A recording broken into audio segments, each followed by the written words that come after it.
जय माता दी दोस्तों, हैप्पी नवरात्रि। मैं आराध्या पांडे, आप सभी का मेरे चैनल पर स्वागत है। तो दोस्तों, आज मैं आपके लिए एक बहुत ही प्यारा माता रानी का भजन लेके आई हूँ। अगर मेरा गाना अच्छा लगे तो लाइक शेयर सब्सक्राइब जरूर कीजिएगा। कमेंट करके ज़रूर बताना कि मेरा गाना कैसे लगा। धन्यवाद।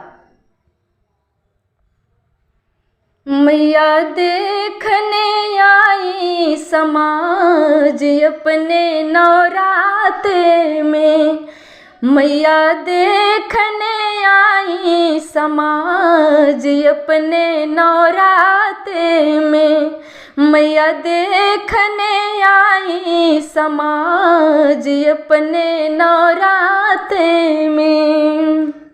शहर में घूमे नगर में घूमे, शहर में घूमे नगर में घूमे, अरे घरे घरे करत है राज अपने नवराते में, अरे घरे घरे करत है राज अपने नवराते में।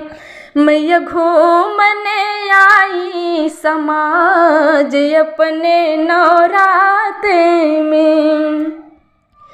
पहिरे के माँ लाल रंग चुनरे, पहिरे के माँ लाल रंग चुनरे, अपने भक्तन के देते आवाज अपने नवराते में, अपने भक्तन के देते आवाज अपने नवराते में।